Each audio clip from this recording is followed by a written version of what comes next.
What's up everybody? Jay here with the Office of Admissions, and today we are going to talk about the returning student housing process.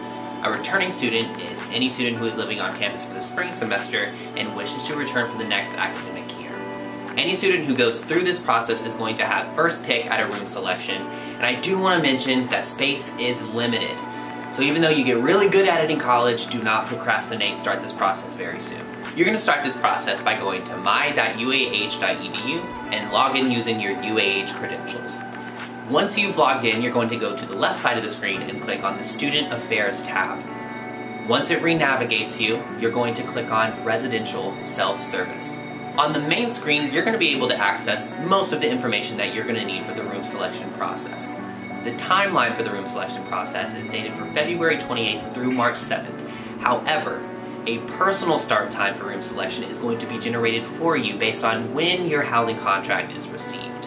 You're able to see your personal start time under the room selection section. You're then able to select a room at your personal start time or any time thereafter. To select a room, you're going to click Select a Room /Suite. Also on this page, you're going to be able to view any confirmed roommates that you may have chosen through My College Rooming. If you didn't choose any roommates, only your name and your A number are going to appear. And to finally select a room, you're going to click Search Available Rooms. If you are part of a roommate group, then one person is able to select rooms for everyone within that roommate group. However, please note that this is contingent on availability when selecting rooms. All available rooms are going to show on the screen. You are able to scroll through and select a room for yourself, or if you're part of a roommate group, select rooms for your roommate group. Now, if a specific room is not showing, that means it is no longer available and has already been selected. Once you have found the room and the suite that you would like to assign yourself or your roommate group, click, again, select room. If you have roommates, from here you're able to select the specific bedroom within the suite that you would like for yourself and for your roommates. But if you're only selecting for yourself, then you are going to have the opportunity to select any of the available bedrooms within the suite.